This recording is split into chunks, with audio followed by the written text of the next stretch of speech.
system is strong, and the purpose of the bill, and believe if we can reform that system, we will get better efficiencies, better transparency, and most importantly, serve the students who need our support and get to the outcomes that we want. We know we have an achievement gap in the state of California, and clearly I believe that we have a financial gap that parallels that, and this would be the first step in the process of closing that financial divide to get to the student outcomes that we're all looking for here in California. Thank you very much. Witness in support, 3 witnesses, 2 minutes each. Jason Spencer on behalf of State Superintendent of Public Instruction Tom Torlakson. First, thanks to Ms. Brownlee and committee staff for all the work on this bill. The superintendent, I think, wants to reiterate the point clearly that this is the beginning of a conversation, an imperative conversation about reforming our school finance system as and appropriately exiting this sort of experimental era of categorical flexibility when we do finally move into a more stable fiscal environment. As we embark on this process, the superintendent is very committed to increasing our focus on high-quality instruction and providing equitable and adequate resources to all students in California. That's crucial. AB 18 provides an opportunity for California to discuss how we most appropriately measure those desired student outcomes if we are to move away from simply measuring monetary inputs through our current categorical funding models. AB 18 is also an opportunity for the superintendent and the department to facilitate an improved school finance system, reporting system. Believes we can do this with a goal of continuous improvement, maximum transparency in school level reporting, and a consistent process to evaluate the effectiveness of specific programs that will be funded somewhat separately. The department intentionally today doesn't have any technical staff with us to discuss this. The superintendent sees this as the starting point for the conversation, and given the time in committee today, we didn't want to get bogged down in the details. I think as Ms. Brownlee very eloquently said, this is really an invitation to engage with us in the conversation of shaping these details in the months ahead. And thank you very much for your time. Thank you very much. Next witness. Samantha Tran with Children Now, and we similarly believe that this is the right time to have this conversation. Over a decade ago, when California moved in the direction of putting in rigorous standards and an accountability system, it came with a notion that districts and schools were going to have more flexibility to innovate at the local level. We still have work to do on our accountability system to make sure we're focused on the outcomes we value, but we think that the time is now to begin fulfilling that promise of providing additional capacity and flexibility so that districts can innovate. And we believe that AB 18 moves the state in the direction of having a more rational, student-centered finance system that's transparent and provides this flexibility not only in a time of declining resources where we're pushing those hard decisions down to the local level, but creates a promise that when resources come back in, we're putting them back into the system in a way that builds that capacity. We also believe that it's essential that this is coupled with fiscal transparency, because that helps build confidence among a lot of the community members and advocates to know that resources are being spent well, and also provides an opportunity for districts and schools to learn from each other. And so we applaud Assemblymembers Brownlee's continued leadership on this important issue. Thank you. Next witness, please. I'm Dennis Myers with the California Association of School Business Officials, and we're supportive of the bill. We have historically been supportive of local discretion over funding, and that's where this bill is headed. We've been historically supportive of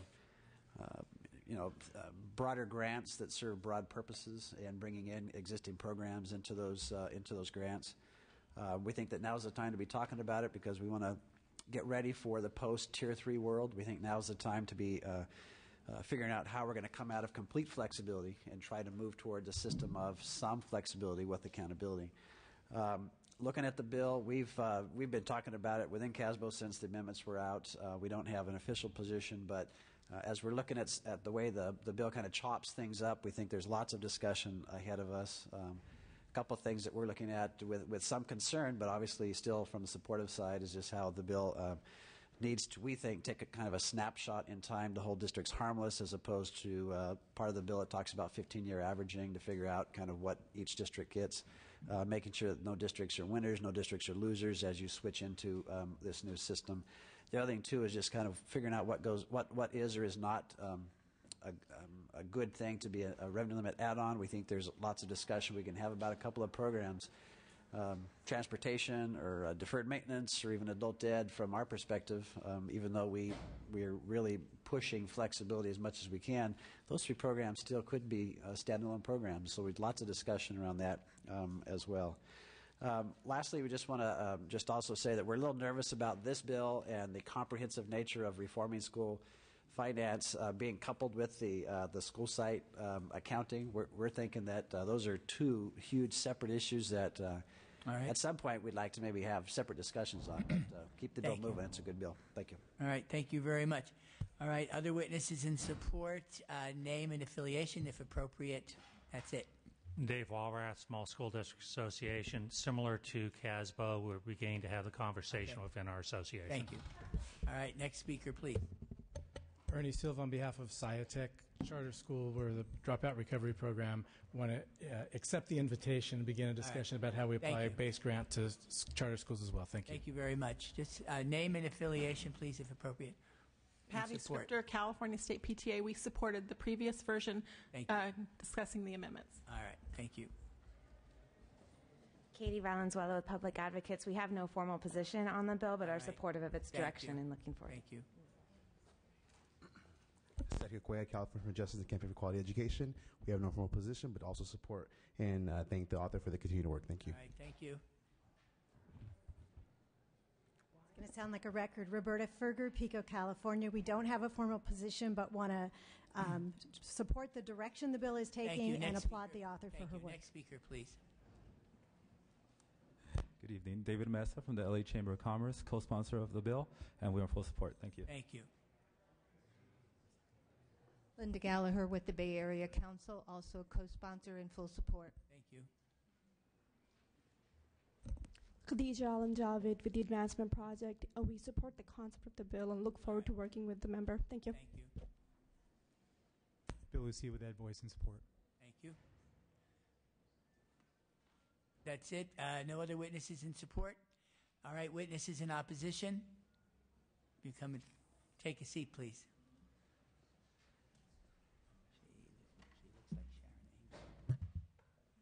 All right, 3 witnesses, 2 minutes each. Whoever would like to start. Estelle Lemieux with the California Teachers Association. First of all, I'd like to make it clear that our system definitely needs reforming, the finance system. There's no doubt about it. What CTA is really opposing at this time is its timing. We think that if you're going to go through these major reforms, you need time and you need resources. We are woefully underfunded in these schools, and to start working on a major piece of business like this, when most school districts in this state are in a survival mode, we just think would not be appropriate. We also believe that this bill should be 2 bills, and perhaps what we should do is work incrementally on making changes rather than trying to do it all at once. So the transparency piece and the accountability piece perhaps should be one that we should start working on and move in that direction. And when the economy starts turning around, and hopefully that's happening soon, we can start also looking. We've already had discussions in reforming the finance system in California, but there are a lot of unknowns out there. For example, 3 years ago, we in the legislature changed the system on categoricals, and they put a majority of categoricals into Tier 3 and gave them flexibility. There is no accountability piece on that system as of today. We don't know what dollars are being spent on what programs. We should do some research and find out, is it working? Is it a good thing? Instead of moving forward at this time and putting together 2 other block grants. Each categorical at some point in time in its history was formed for a very specific purpose. We think that should be vetted out. Each categorical program should be vetted out. Should we let it go? Should we put it on the revenue limit? Or should we put it in a block grant? This takes an enormous amount of time, effort, and research. All right, I'll need you to conclude. And we believe at this time that this is not the right time. So we ask that we put it off. Thank you. Next speaker. Terry Burns on behalf of School Innovations and Advocacy. I have a number of clients, and collectively I think they would all tell you that we really need to make the school finance system more transparent, more understandable, and very much appreciate this starting point. On behalf of California Association for the Gifted and some of my other clients, I want to say that it is important, the point was well made, these programs all started for a reason. There was somebody not getting served. And we need to be sure that in this process, that if these funds are rolled into block grants, that there is still accountability for service to those groups, be they gifted students, be they special needs students, be they English language learners. Those concerns strike us. We want to continue to work with you and make sure that those are covered in this bill. Thank you. All right. Thank you very much. My name's Stephen Rhodes on behalf of the School Transportation Coalition. I handed out a letter. I'm sorry it was late. We're worried that home-to-school transportation will over time be eradicated and eliminated because of the bill. The amendments that we kind of suggest is that the system for school transportation, regular and special ed, needs to be examined and modified and changed and made more efficient. I would ask that you have the superintendent of public instruction do a study and report back to you, because this bill doesn't take effect for most of the programs until later, and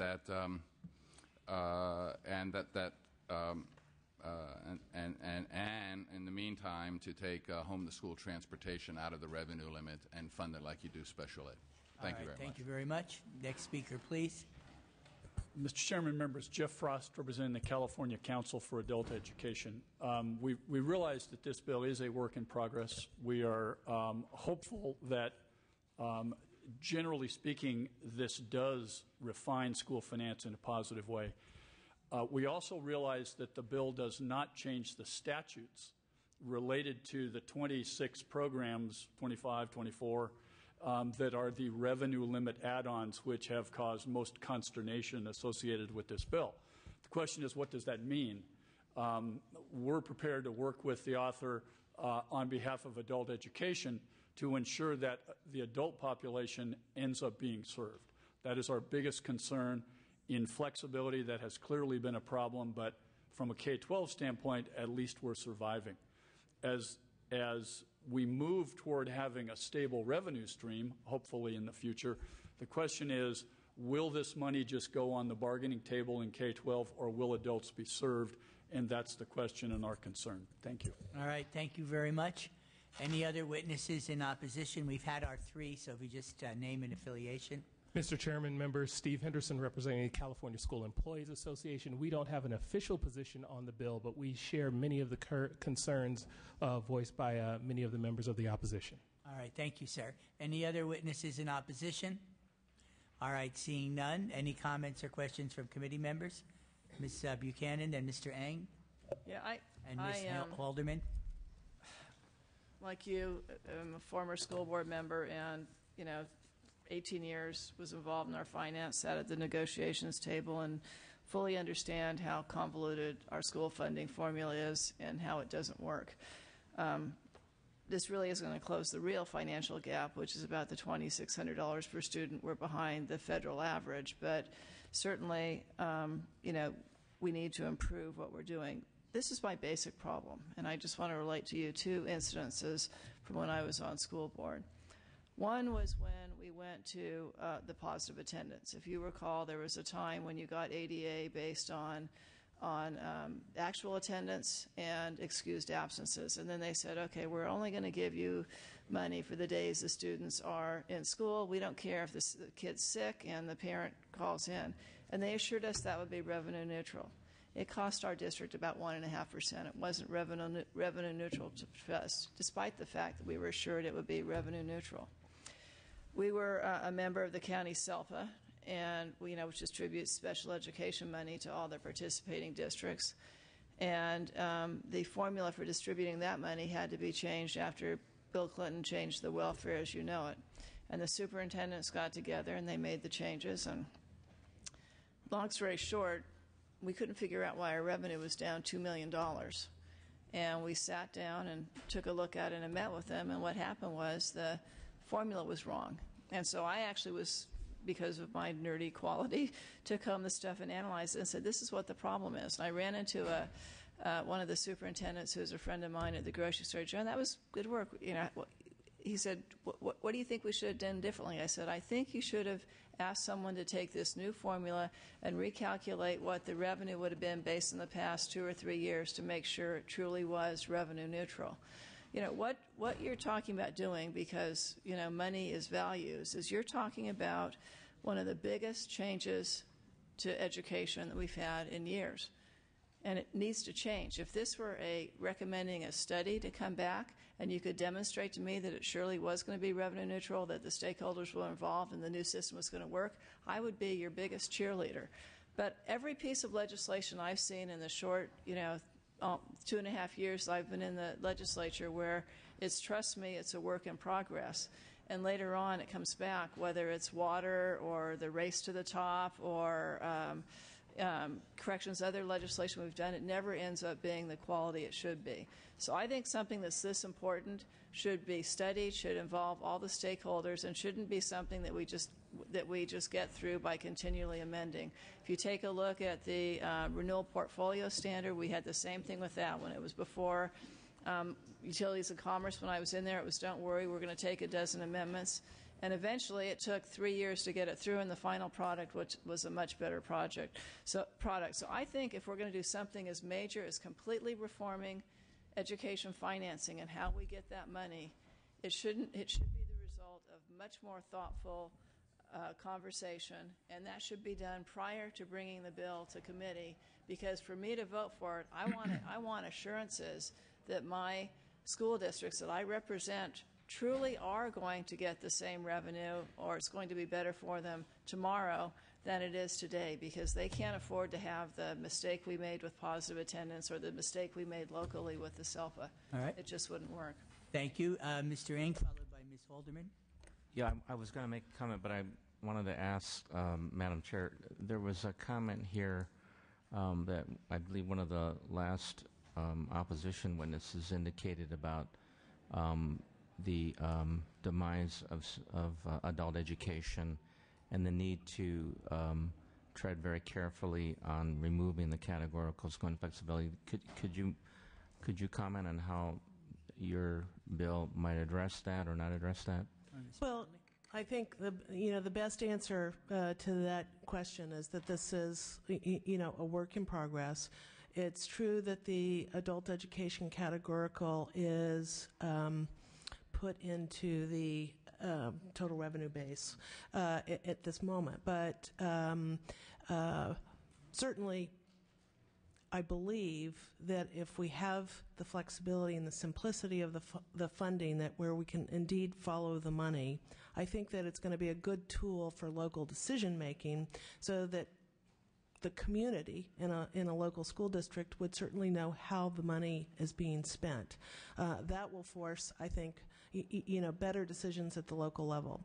So, but to address your specific question, I think we have to have further conversations about whether we want some of these categoricals to be outside of the funding formula.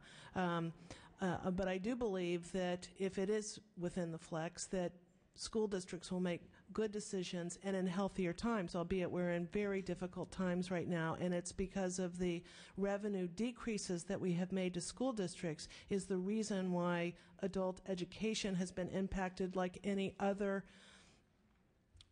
programs, throughout our school district. I have a very high regard for adult education and understand its necessity within a community. If I were a school board member under a new reformed system, I would be saying, and the community would be telling me that we need to maintain and enhance our adult education centers. So I think, again, it's a work in progress. It may be that we have to bring adult education outside of the formula. It may be that we can work through it. The earlier comments, we have not yet the bill is silent on what the requirements are for the categoricals, if you will. And so I think we've got to have further conversations about that it could, the money could be in a general pot or in the baseline, if you will, but we would have some requirement about adult education outcomes. So I think all of those things we have to kind of continue to discuss. All right, thank you very much, Mr. I was going to I'm sorry, Mr. Chair, and I thank the chair for her comments. I just think that we really need to recontextualize our commitment to career technical education. I mean, we know that ROP definitely, yes, partnership academies, good job on the bill. But I think that we need to also see that adult education is really part of that whole process of career technical education. In 2008, there were about almost 180,000 adults that participated in CTE through adult education, and many of these are my constituents. These are individuals with limited English proficiency. These are the parents that are struggling to come home after a full day of work to communicate with their children in English so that the children can do better. These are parents that try to become U.S. citizens so that they can advance their careers as well. And so I think that we need to treat adult education as not something that is philosophically a different quote-unquote category, but really part of the goal that I think Madam Chair is moving toward, and I think we all need to do a better job of that. I'm going to vote for the bill, but really urge us to really consider that it is very troubling to see that the flexibility will be done at the expense of something like adult education, and that we really, in addition to empowering communities to inform city, local government, school boards about this, we also have an obligation to perhaps have a better formula. And so I believe that you've made that commitment in the past and now, and as a as part of your commitment and your promise to work through with that, I will be supporting the bill, but hopefully with the idea that that adult education will not be thrown under the bus and at the expense of all these other good programs. Thank you. And thank you, Mr. Engen. You do have my commitment, and I share your concerns around adult education and certainly deem those programs to be very important to communities. Thank you very much. Ms. Haldeman. Thank you, Mr. Chair. I was concerned when I started looking at this bill because I thought that healthcare funding was complicated, and after getting to about 10 years of history on this particular bill, I stopped, and I didn't give up, but I'm impressed with the kind of commitment it takes to tackle this particular issue. And in looking over the bill initially, my concern really is that there's $2 billion that could be added, and in fact looks like it would be added to the total revenue limits, and comes in play into the collective bargaining table. And that for me is a grave concern because of some of the priorities that I heard my colleague express. But in balance, I think that this is worth going in this direction to look. And the reason I say that is because in the Central Valley, which has a tremendously disadvantaged population, particularly with English language learners and a poverty level that rivals that of the Appalachians, we are pretty good at setting our priorities, and I actually would trust what happens locally, including career technical education, transportation, adult education, absolutely. Additionally, I wanted to thank you for looking at a solution that might bring us away from suspending Prop 98. I do not support the suspension of Prop 98. I don't think it's consistent with what my constituents want and what they voted on. And so I really appreciate the fact that this may be a solution. I think it's imperfect, but I appreciate how much it took to get to this point. Thank you. Thank you, Dr. Haldeman. Thank you. my feeling is this is someone mentioned timing. I really don't know when there is a good time, and this is a brave step. I compliment the author because you're going to get a lot of heat, and people get anxious when there's any hint of restructuring, and whose ox is going to be gored. But rather than stasis, I think we do need to move. Trying to get the perfect could actually work against us. So I think we got to cut each other some slack here, and not overthink it too much. Of course, the bill has been not moved yet, but if I need a motion, so moved, seconded, and the recommendation of the chair is a do pass to the Appropriations Committee. Do you need to close, or? I'd like to close, if you will. And Dr. Haldeman, thank you, for your comments. And clearly, this is complicated, and the goal here is to simplify a system. And I think by that simplification and having a finance system that's rational versus irrational, that focuses on student outcome, where the accountability would be academic achievement, and but this is not going to be an easy path to get down. But the goal certainly is to reform it, and I think we'll get transparency. I mean, again, being a school board member myself, imagine what it would be like if we could see the bucket of money here in Sacramento and how it flowed to school districts, and then how school districts made decisions for their schools, and that we could actually, that transparency would be there. And most importantly, it's a system that is weighted towards, as you said, poverty and English language learners. If one believes that to get to the outcome that we need for students, and a belief that all students can be successful in school, then I think we have to weight the funding towards their success. The intent of this bill is to hold districts harmless. This is a bill that is prospective. So once our economy gets healthier, and Prop 98, even on the natural, will increase. If that new money goes through a new system, I think we will again begin to close some of this financial divide that I've spoken about. And I just wanted to mention also to Ms. Buchanan and your concerns, and I hear them loud and clear, but I am committed to this process of working with stakeholders. I have tried to do what you suggested, a working group, a report, and so forth, and it is either not gotten through the legislature, or it's something that the governor has vetoed. So I said, well, okay, let's put it in here and start the conversation, because we could be talking about this in concept forever and never get something done. I think we have had a lot of education committee hearings, both here in Sacramento, at least in my tenure in the legislature. We've had hearings here in Sacramento. We've had hearings in different parts of the state on this. The superintendent of public instruction has a task force that also is really digesting all of this and looking at all the issues. And most importantly, we have Stanford University and other academics and researchers who are on our side on this, who have done in particular, John Stonsolis, who testified at one of our last hearings on school finance reform.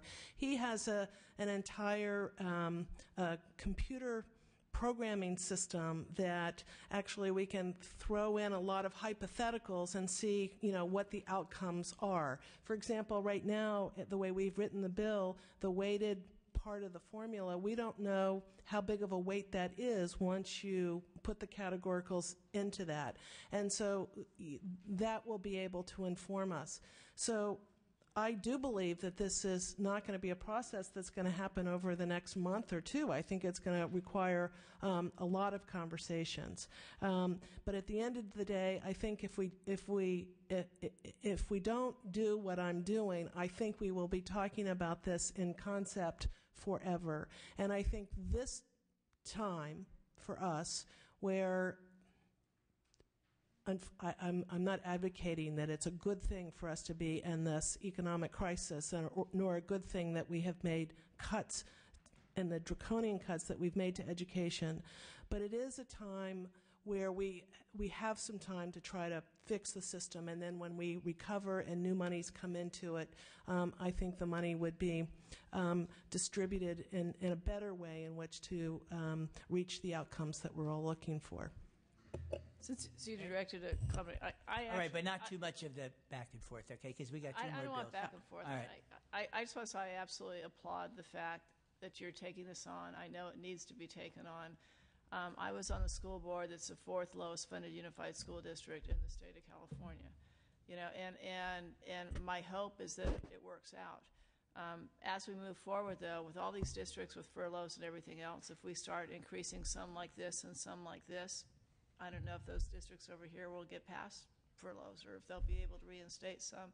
So as you move forward, I would just ask that you make sure that you go back and you recalculate and people know what they are before you actually move forward or implement, because what you're doing everyone agrees, even the people opposed agrees needs to be done, but it could have tremendous long-term implications. And I think it's important that districts have the chance to weigh in and really understand that before they find out, guess what, you know, you're going to be stuck with a 175-day school year or whatever, because we're not going to give any more money for the next 2 years. We're going to 10 years, we're going to distribute it elsewhere. Thank you. Thank you. And we have a roll call, please. Brownlee? Brownlee, aye. Brownlee, aye. Norby? Amiano? Aye. Amiano, aye. Buchanan? Buchanan, no. Butler? Butler, aye. Carter? Carter, aye. Ing? Gorell? Halderman? Halderman, aye. Wagner? Wagner, aye. Williams? Williams, aye. It's got 7 votes. So the bill is out. Thank you, Mr. Chair. All right, next we have item 5. Thanks. AB 203, Brownlee. Thank you, Mr. Chair. As we all know, last year, Governor Schwarzenegger signed SB 4 in the 5th Extraordinary Session to establish the Parent Empowerment Program. The concept was to allow parents at low-achieving schools the opportunity to require reform at their school. I support the Parent Empower concept, and when this committee heard the bill last year, there were concerns expressed, I think, at that time, that the current bill law was too broad and needed a little bit more specification. So let me make clear to the committee up front, again, this is another work-in-progress bill. The State Board of Education is working on regulations around parent empowerment. We've had a working group in my office working on this issue. So in moving forward, we have put some elements into this bill, but depending on the outcomes and the work of the State Board of Education, certainly this bill can change. But we do believe that at the end of the day, we may need some statutory improvements to make this particular law a productive one. So let me just tell you quickly what is in the bill. It includes a definition of parents and legal guardians to include a person who has the right to make education decisions for a pupil, such as a foster child. It ties the definition of persistently lowest achieving schools to the school improvement grant program instead of Race to the Top program, since California did not get a Race to the Top grant. It requires the Department of Education to post information on its website regarding the petition process, including a sample petition that will be available in other language, a sample petition to support parents, not a petition that would be required by parents, and lastly, to reinforce existing law requiring the translation of materials if 15% of the student population speaks a particular language. And I've accepted the committee amendments, and the first amendment just makes the language regarding the number of signatures required for a petition involving a feeder school more clear, And the second amendment addresses a provision that was not drafted in the way it was intended. The amendments will clarify that all parents shall be given an opportunity to voice their opinions at the required school board meeting where the board deliberates on this piece. So I've been working again with a number of stakeholders that include the state PTA, public advocates, Access, CSBA, CFT, Californians Together on drafting this bill, and we want to make sure that this process is a fair and transparent and a productive process, and that is my intention in this work in progress bill, and I respectfully ask the committee for an aye vote. Thank you very much. And witnesses in support, 3 witnesses, 2 minutes. Katie Valenzuela with Public Advocates in support of this bill. We've been participants in both the work groups convened by the Department of Education as well as Ms. Brownlee, and we'd like to say thank you to Ms. Brownlee and her staff for the very open and transparent process that we're very appreciative of. To give some background, when the state board membership changed in January and February, these regs were still in process, so they convened an alternative work group of stakeholders on this issue, which included us, Parent Revolution, PTA, AXA, all these other groups, to identify specific outstanding issues with the current statute as well as the current draft of regulations. And just to be clear, no one in this group was interested in killing the parent empowerment law. And in fact, a lot of us believe that this law doesn't go far enough and would rather see a law that actually allowed comprehensive involvement throughout the school government system before they got into program improvement status. But that said, of the issues identified, almost every single one of those issues as of the April 21st meeting is going to be included in the draft regulations put out by the State Board of Education sometime in the next month for public comment.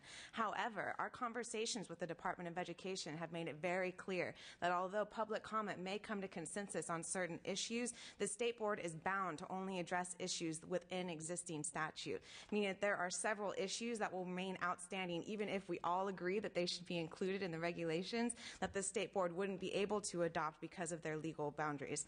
Ms. Brownlee and her staff have done an excellent job of following the State Board's work and have intentionally designed this bill to address outstanding issues that cannot be addressed through these regulations and are very evident from the one experience California has had so far with this law. This is not a comprehensive bill, but it is a great first step, and we strongly urge your support. This is happening now, and we really don't have time to wait. Thank you. Thank you. Next speaker, please. Patty Scripter, California State PTA. Katie did a great job of laying out the history. It's definitely a work in progress, and this bill addresses some of the changes that PTA raised both with the initial legislation in the work group and with the department regs. We really appreciate the clarifications of some of the issues, the identification of the schools, the stated requirement that the information and petitions are in languages spoken by the parents. We believe that gives more parents access to the process and makes it more inclusive. We support the call for the CDE to develop templates for parents if they so choose, that have the specific requirements of the content of the petition covered as well as available translations. We appreciate the call for information to be posted on the website. And we also appreciate the amendment that clarifies that all parents may speak publicly at a regularly scheduled meeting to express concerns and support for the petition process. We look forward to continuing to work with the author as PTA continues to ask for a more transparent process, and we continue to believe a critical first step is a public meeting that tells all parents and community members about the parent empowerment petition process, what it entails, what their rights are, and what the different options mean before the petition process begins. We're all well aware of what can happen. In Compton, we spoke with parents who were not aware of what they were signing, who believed that some of the petitioners misrepresented themselves in their association, and who were not clear on the impact long-term of what they were signing.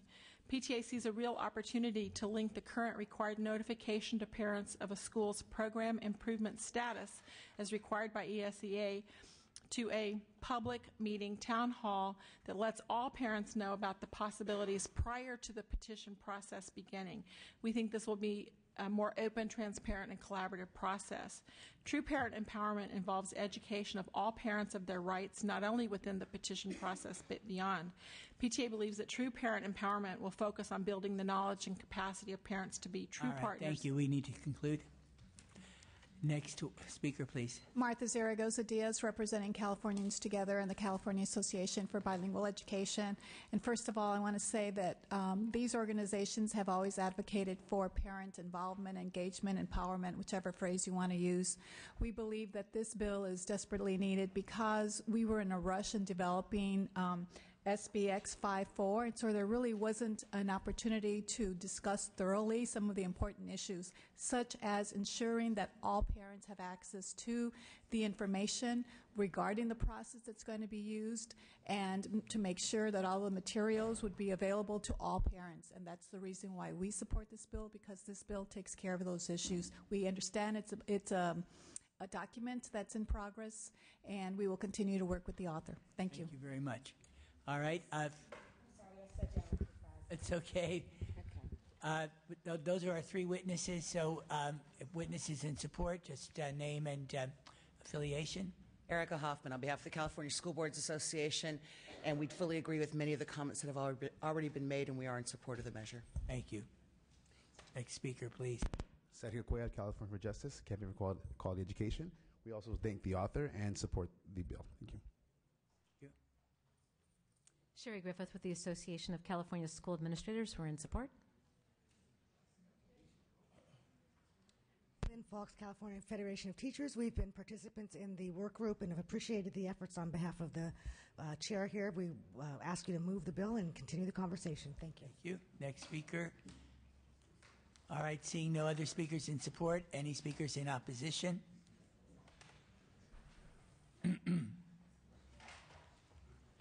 All right, if we could have first speaker, please. 2 minutes. Three speakers. Good afternoon, Good afternoon. Reverend K.W. Toulis, Chairman of the Board of the Los Angeles Parent Union. We stand here today to say for us not to forget about why this law isn't that we're here today to support all parents and children and parents who want their children to have the great education. We want to first of all thank our Assemblywoman Julia Brownlee for listening to some of our concerns and taking out many of the anti-parent provisions that was in the bill. But we do, however, oppose this bill because, for one, it's a pilot program and it limits to 75 schools. So we do support, but we do appreciate Assemblywoman Brownlee for listening to us. All right. Thank you. Good afternoon. My name is Lisette Duarte, and I'm here because I'm a parent of 2 children. I live in the San Gabriel Valley, but I have over 20 family members in LAUSD and failing schools. And I just want to thank you for giving me the opportunity to speak before you today on this important legislation. I appreciate the considerable work that the committee members and their staff have dedicated to this important and historic law. This law, for the first time in our nation's history, is giving parents a real chance to change their children's education and therefore their future outcomes. This law is important to me because my school district is a program improvement school. Many of the schools in my school district are program improvement and very low performing. I have 2 children. One of my son is special needs. He's twice exceptional and gifted. And unfortunately, the school could not provide my child what he needed and a safe learning environment. There were several issues. Among those, he was bullied. And this caused him to have school-related anxiety. I had no other option but to pull my son out of school and homeschool him in a virtual online academy. If we can't get options in place for parents like me, I might also pull out my other child and forcefully have to homeschool her as well. Please don't make any further changes to this law until we've had an opportunity to see if it works in the way that it's written. Thank you. Thank you very much. Next speaker, please. Good afternoon. My name is Shirley Ford, and I am a founding member of the Los Angeles Parents Union and I am a senior organizer and director of African American Affairs. I would like to take this opportunity to give you a perspective from someone who was involved in passing this bill and actually on the ground with the first test case in Compton Unified School District. In my personal experience, knowing fully the intent of the bill, when and if cleanup is necessary, it should be on behalf of parents. Compton Unified School District did some awful things. They violated constitutional rights of parents to protect the status quo. The most unimaginable things that parents, undocumented illegal immigrant parents, were the ones that was intimidated the most by the district. Thank God that a judge in Los Angeles saw fit to issue a temporary restraining order against Compton Unified School District on behalf of the parents. So I guess what I would leave you with would be to say this is a test case. Leave the bill as it is, and if there needs to be a cleanup, always remember and put the parents and the kids at the forefront of your thinking. Thank you very much. Thank you very, very much. All right, are there any other witnesses in opposition? Okay, certainly. Ms. Buchanan? When I read the bill, I mean, it says basically one vote, one child.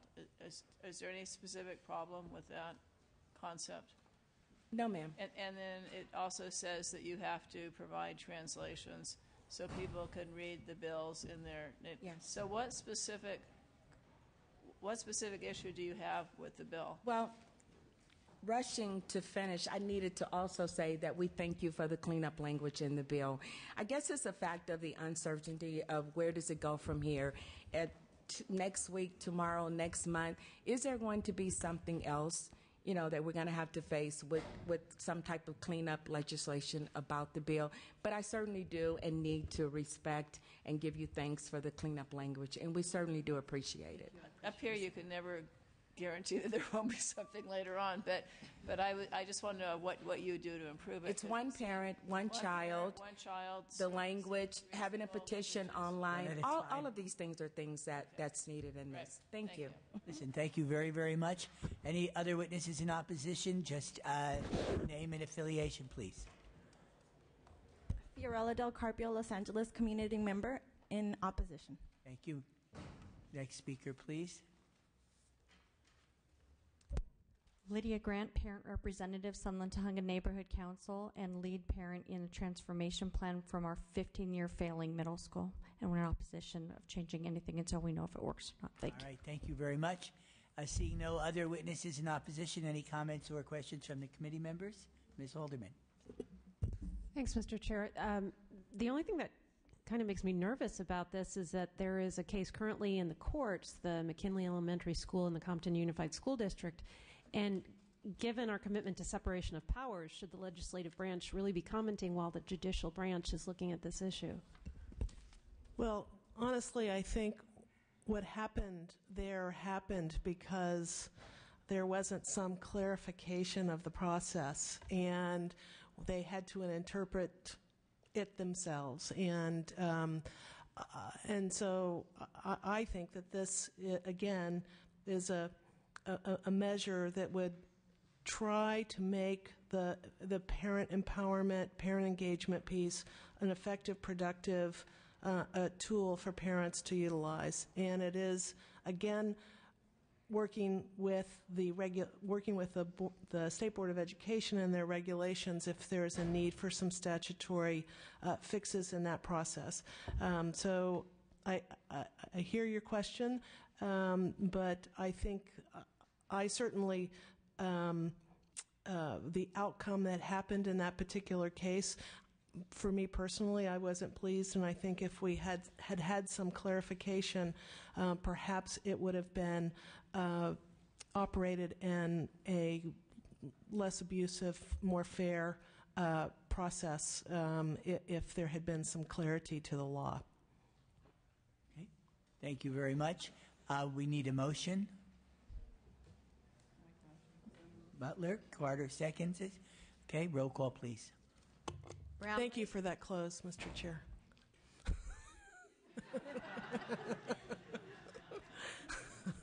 Let's see if we could change my vote here. No, everything's fine. Everything's fine. Brownlee? Aye. Brownlee, I. Norby. Amiano? Aye. Amiano, I. Buchanan. Buchanan, I. Butler. Butler, I. Carter. Carter, I. Ing. Gorell. Halderman. Halderman, no. Wagner. Wagner, no. Williams. Williams, aye. All right, thank you. And uno más here. Number. Uno más. What is it? Thank you.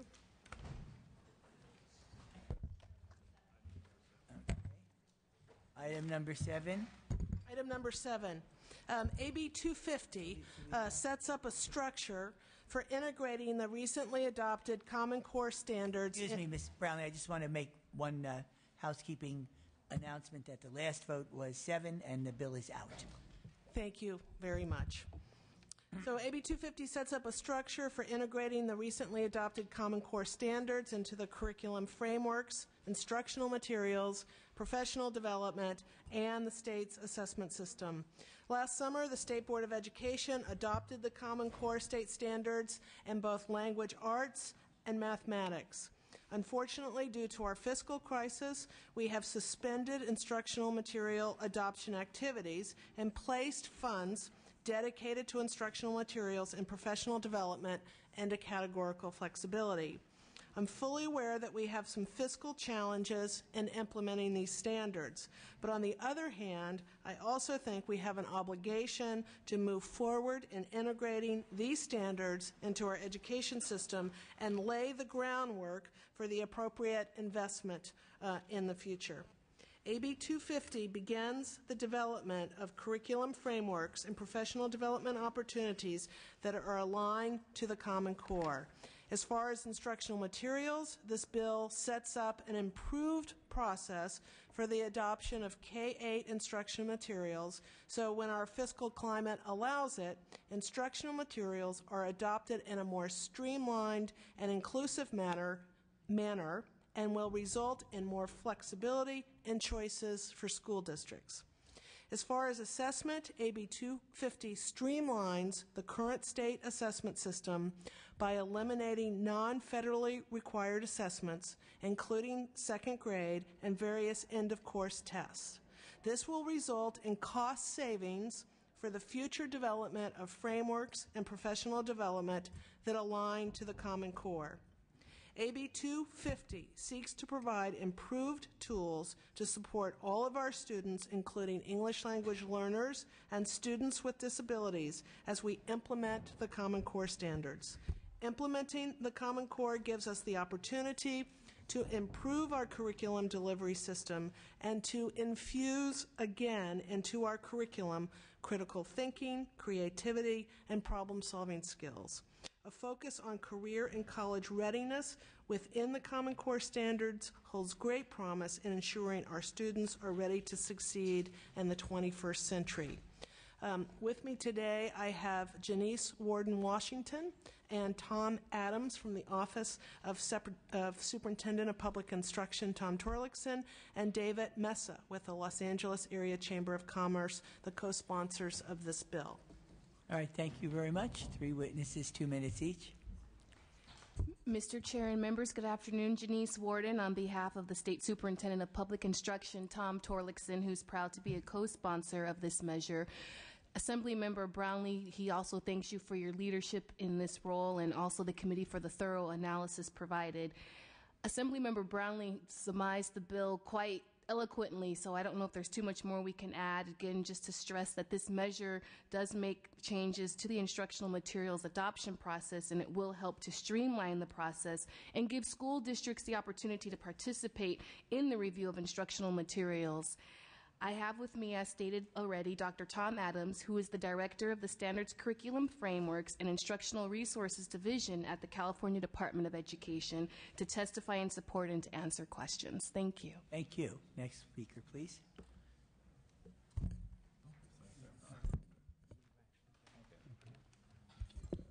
Excuse me. Thank you very much. My name is David Mesa again, the third time today, representing the Los Angeles Area Chamber of Commerce.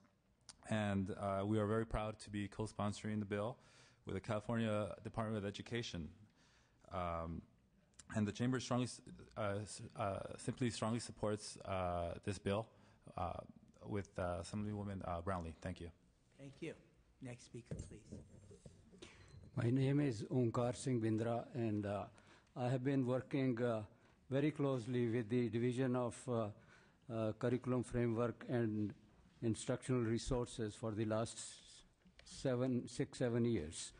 And I have spent hundreds of hours together with the various educationists and the Department of Education staff, which developed the draft 2010 History Social Science Curriculum Framework by July 17, 2009. It is sitting there. It was first suspended for 5 years by Governor Schwarzenegger because of the budget problem. And recently, it has been made to gather dust for the next 2 more years, you see, through the bill SB 70, which was a budget bill. I wish in the budget bill, which stated that the State Board shall not adopt instructional materials or follow the procedures adopted pursuant to Section 60200 and 60200 until 2015-16 school year, had an exception made for proceeding further with the adoption of what is known as the draft for the History Social Science Curriculum Framework. Because as I understand from the Division Director, Dr. Tom Adams, sitting here next to me, no money is needed for this, because all you need is 60-day period of comments by the public, which can be made by them through emails. The department has to spend any money. Then the next step is adoption by the State Board of Education, which can again be done through conference calls, etc. And no travel anyway is allowed now by the present governor. So it is not going to be costing anything. Thank you, sir. We need you to conclude. I'm sorry to interrupt. We need you to conclude. Your time is up. Is anybody giving me more time on some of my classes? Well, they don't get any more time either. But I'll tell you what, if you can wrap it up, that'd be fine. Okay, sir. What I'm saying is that we are hard of funds. You are right, but funds are not needed for this, and we have seen a lot of support from Steinberg and Mariko Yamada. They wore our dresses and so on. But what we need is legal action by this committee. I have submitted my request on the 20th, again on the 26th, and to everyone. And what we need is a B part. The A part is that there will be work on the math and English language. The B part should be that the State Board of Education shall proceed further with the adoption of the 2010 draft History Social Science work. All right, sir. Thank you so much for your comments. They mean a lot. All right. We've had our 3 witnesses, so we're asking any witnesses in support to approach the mic and state their name and affiliation if appropriate. Hello, my name is Akasha Kaur Khalsa. I live here in Sacramento, but I'm representing the San Diego Sikh Foundation, approximately 500 people that we support, as long as an amendment can be made that the history part of the curriculum be added in. Thank you. Thank you very much. Next speaker, please. Hi, my name is Gurmeet Sidhu. I have taught in California 30 years. Worked in Sutter County, where 14% of the kids are Punjabi speaking. So I'm in support of the Thank bill. you. Hello, my name is Hardeep Singh. I am a planning commissioner for the city of Oroville, and I am here representing part of the Sikh community as well. And what I feel is that this bill should be adopted, but with the amendment of the 2010 History Social Science curriculum. All right, thank you so much. You. Next speaker in support, please. In support, Pam Bachilla on behalf of the San Francisco Unified School District and the Alameda County Office of Education. Thank you very much. Martha Zaragoza Diaz, representing Californians Together and California Association for Bilingual Education, and we strongly support the bill. Thank you, ma'am. Fred Jones on behalf of the California Council for the Social Studies in Sport. Thank you. Patty Scripter, California State PTA, support. Linda Gallagher with the Bay Area Council, a co-sponsor and in support. Thank you. Terry Burns on behalf of SANDAB, San Bernardino Area Districts for Better Schools, in support. Thank you. Erica Hoffman on behalf of the California School Boards Association. I'm in the quasi-position. Don't have a formal support, but we are very, very interested in seeing this bill move. This is an issue that has strongly got to be addressed both on the assessment side and on the instructional material side. Thank you very much. Isabel Garcia, California Teachers Association, also without a formal position, but we do want to work with the author. We like the bill. All right. We would like to see it go forward. Thank you very much. Any other witnesses in support? Any witnesses in opposition? Sherry Griffith with the Association of California School Administrators. We actually do not have an official opposed position. The amendments from this last week actually have raised some concerns that we do want to register. We are working closely with the author on these concerns and will be recommending amendments. The concerns that have been raised for us with the recent amendments include the elimination of the adoptions upcoming. And the reason for that, though we understand fully the fiscal constraints, our biggest concern is that we will have a new test online 2014-15 and will not have the infrastructure necessary to fully implement. We went through that in the late 90s and we want to avoid that upcoming. So we'd like to see a commitment to a prospective adoption of math and English language arts. Secondly, my organization does not support eliminating second grade testing. What we'd like to see in lieu of second grade testing, if that is eliminated to save funds, that there be a commitment in the bill to a diagnostic assessment that some of the funds would be applied to ensure that we have data prior to the end of third grade to ensure we have reading readiness in the state of California. And finally, with the cost savings estimated when you eliminate testing, we'd like to see a dollar commitment to professional development in the bill and not just for state operations. Thank you. Thank you, ma'am. Next speaker in opposition. Bill Lucia with Ed Voice. Want to offer some constructive comments, hopefully to help along things and be brief. We agree with the comments made by AXA on the second grade testing. Research shows that if you're ending third grade and not at grade level, you're 4 times more likely to drop out. Dropouts are 8 times more likely to be in state prison. We have to have, even if it's a diagnostic test, have a uniform objective measure so that teachers and parents can know earlier how to help their kids get to grade level. You can see in these handouts that I provided, San Ramon Valley, San Francisco, Fullerton, Rialto have done amazing things with English language learners. They've actually wiped out achievement gaps. And unfortunately, the prior superintendent didn't herald how well California has done this decade in dealing with English language learners and African Americans and other kids. So we think that's an important element. Page 22, line 6. Title III, federal law requires assessment not only in grades 3 through 8 and once in post-secondary and in secondary under Title I for NCLB, AYP, and so on, but in Title III, kindergarten, first and second grade are required. The way the bill is drafted, school districts would incur a cost to the extent that in Level 3 of what's called AMAO, annual measurement achievement objectives level 3 under Title III. Right now, they're using Spanish language STAR test in grade 2 and in English and in Spanish that the state invested money in. That would be pushed off as a new cost on local school districts under the bill. We hope that can get addressed. 11th grade EAP. Your bill includes 11th grade. Hopefully, it includes the early assessment program that's been a heralded success across the country as an early indicator for credit-bearing coursework for CSU and UC. We encourage you to think about that and keep it in the bill. You address the issue of secondary testing. We think that should be incorporated in the context also of high school exit exam and how to deal with the linkages in whether we need a high school exit exam. Finally, the reading list and the formative assessment that is included in the STAR program currently under current law is a reading assessment, a reading list where you get assessment results, and that gives you information on a Lexile type of a framework on what books you can do practice reading on. And we encourage you to rethink and incorporate that back into the bill. All right, thank you very much. That no other witnesses in opposition. Any comments or questions from committee members? Ms. Buchanan. Sorry. Oh, no I think problem. all of you know, I do agree.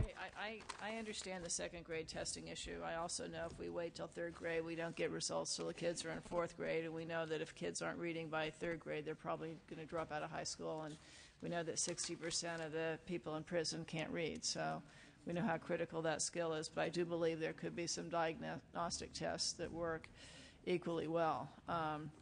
Having my best friend is a second grade teacher, but I just want to go over my whole concerns on this. I know I've stated it before, but it's something I feel very strongly about. I support the Common Core standards and the moving towards it.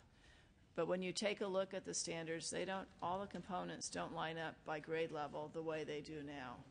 And the only way you successfully implement standards is if you have money to provide adequate training and in-service for administrators and for teachers, if you have money to purchase those instructional materials, and if you're creating an environment for success and not failure. If not, we're going to implement core standards, implement new assessments, and our kids, we're setting them up for failure because we haven't given the proper training to make sure that's aligned. We're going to be testing them on things they're not, where they haven't had the adequate instruction there.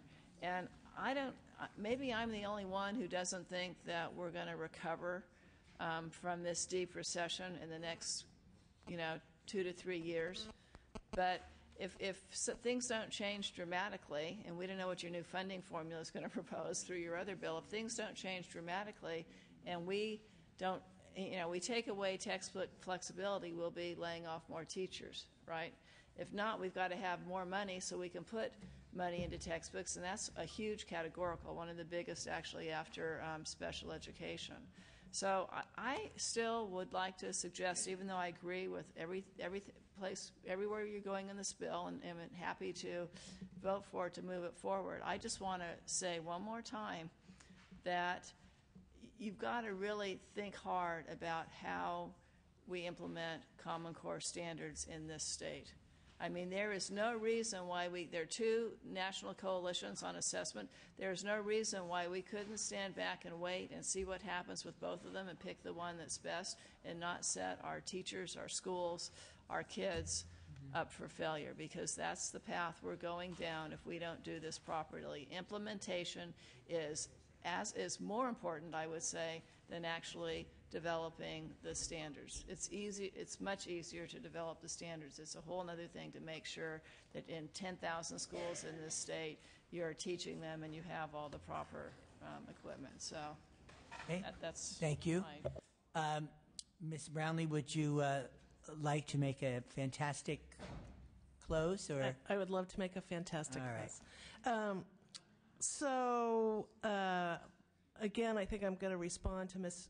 Buchanan's comments because I think we're actually a lot in alignment on our thinking here. So this is a bill, we're not touching instructional material flexibility here.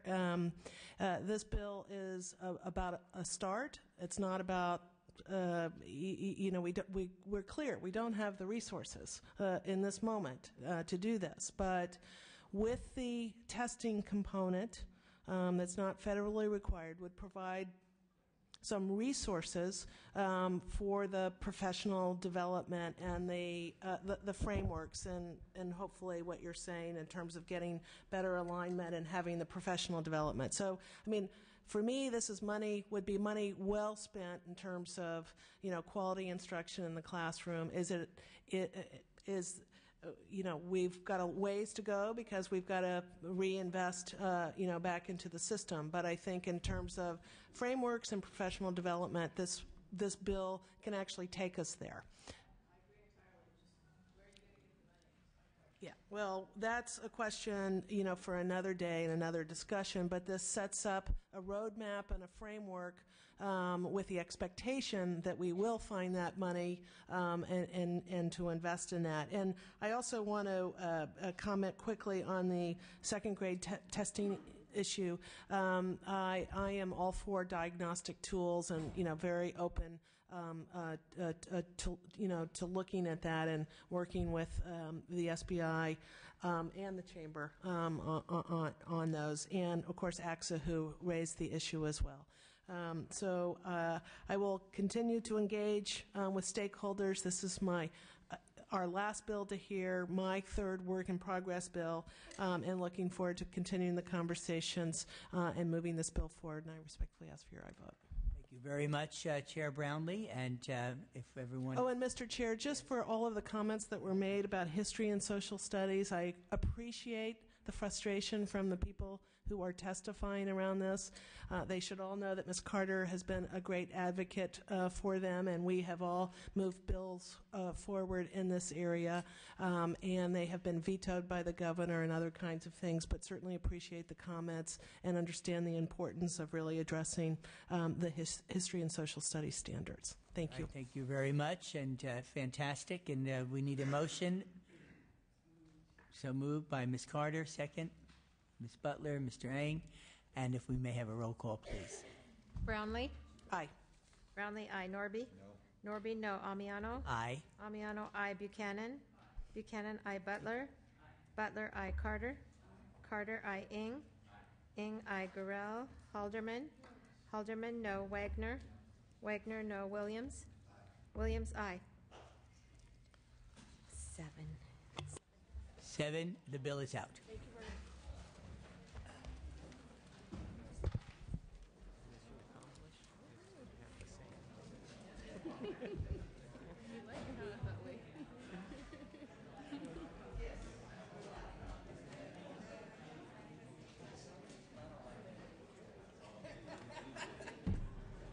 Riveting testimony.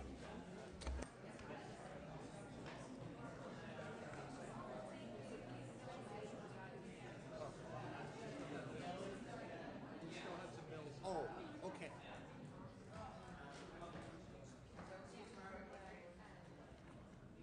Okay.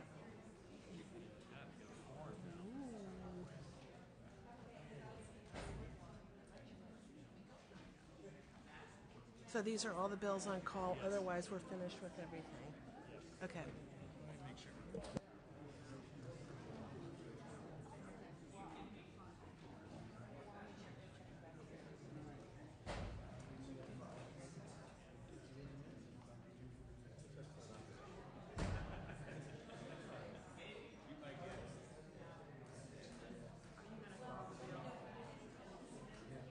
Okay, members, we have several bills on call. It's been a hectic day with lots of people in different committees. So I will call the first bill, which is item 1, AB 13. Mr. Knight is the author. The motion is due pass as amended to appropriations, and the chair voted aye. Will you call the missing members? Norby? Norby, aye. Buchanan? Buchanan, aye. Ing? Ing, not voting. Williams? Williams, aye. It's got 6 votes. 6 votes. That bill is out. Item number 3, AB 48 by Mr. Speaker. Due pass as amended to appropriations. Chair voted aye. Carter? Carter, aye. Wagner? Wagner, no. Williams? Williams, aye. 6, 7. It's out. Item, that's 7 votes. Mr. Speaker's bill is out. Item 11, AB 719, Mr. Block. Due pass as amended to appropriations. And I was also absent, so call the roll. Brownlee? Aye. Brownlee, aye. Norby? No. Norby, no. Buchanan? Buchanan, aye. Ing? Ing, aye. Wagner, Wagner, no. Williams, Williams, aye. It's got 7 votes. 7 votes. AB 719 is out. That moves us to item 13, AB 925 by Mr. Laura, due pass to appropriations. Secretary, call the roll.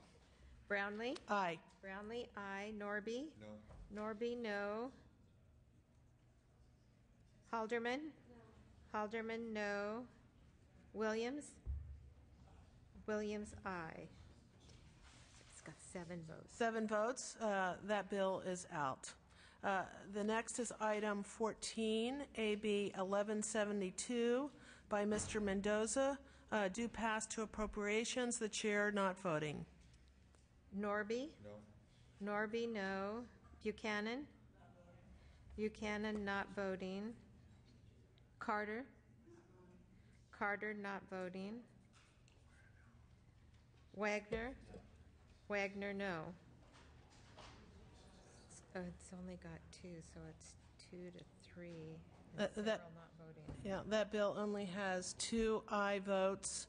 And 4 not voting. And 4 not voting. So that bill does not pass, but I gave reconsideration without objection to the author.